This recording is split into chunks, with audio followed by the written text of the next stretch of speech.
Hello, students.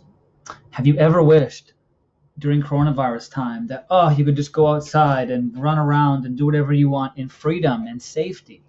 Well, you could if you had a Zorb ball. Dun, dun, dun. Have you ever seen these before? They have this little inner bubble where you can hang out in and move around, and then an outer bubble which keeps you safe. And it can roll around, it can bump into things, it can go down hills, and you'll be all right. They're pretty cool. Here's what it looks like in action. I don't know why this guy put water in his Zorb ball. Maybe it's more fun that way.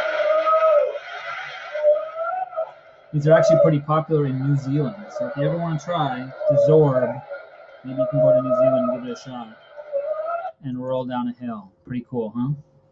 All right. So, but in order to be able to do that, you would need a Zorb ball that fits your body. Because if it's too large, then you would just be bouncing around all over the place in the middle. And if it's too small, you'd be all crunched up and you wouldn't be able to have a good experience. So we need to figure one that's the right size for you. So we'd have to figure out how big it is around. Now, you guys learned how to calculate circumference this week. So now we have the skills needed to be able to do this. So for this activity, you're going to need some sort of drawing setup. So you can use a piece of paper and a pen or pencil if you like, which you'll take a picture of later. You can use your tablet and use a drawing function on the tablet, something that will let you be able to draw and write on the same page. You can try and use the seesaw functions as long as you can make it end up nice and neat enough for your teachers to read. Sounds good. All right. So the first step, before we can get circumference, we need to know diameter. To find diameter, we need actually your height, but not just your regular height, your standing reach. That's from your feet to your hand above your head, because you'd have your hands touching the top of the Zorb ball as you roll around. Okay? So we can do that by measuring from your foot.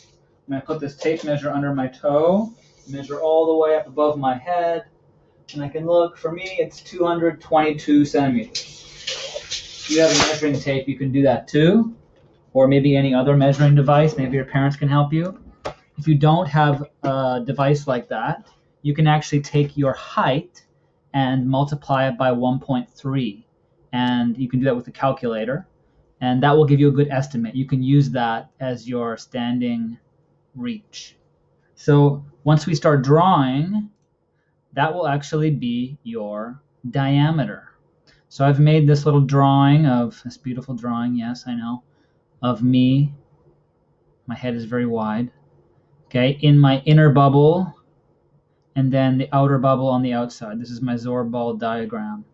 And I've marked here that number, 222 centimeters. This is the diameter, either from the top to bottom or side to side, doesn't matter, the diameter of this inner bubble.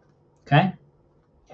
Then I did a little research and I figured out the outer bubble should maybe have a distance of about 50 centimeters.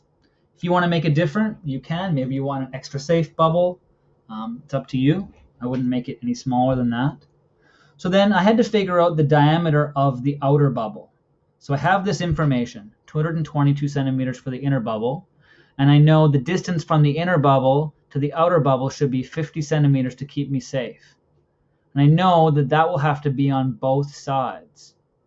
So 50 plus 50 is 100. So I have to add 100 centimeters to the diameter of the inner bubble to get the outer bubble's diameter. So I've written this all down to write down my work. Inner bubble diameter 222 centimeters, outer bubble diameter 222 plus 100 equals 322 centimeters. And I marked that as a D. So that's my total diameter. Now that I know the diameter, I can calculate the circumference, which is C. We learned that circumference is pi times diameter. And pi is 3.14. So it's 3.14 times whatever the diameter is. So I multiplied this together using my trusty calculator, which you can do as well, and got my answer. And I rounded it. I don't need to keep the decimals, so I just rounded it to a nice whole number. 1,011 centimeters would have to be the circumference of my Zorb ball. And I wrote it down in a nice sentence here. Okay? So that's what you guys can do. Draw a diagram, take a screenshot, upload,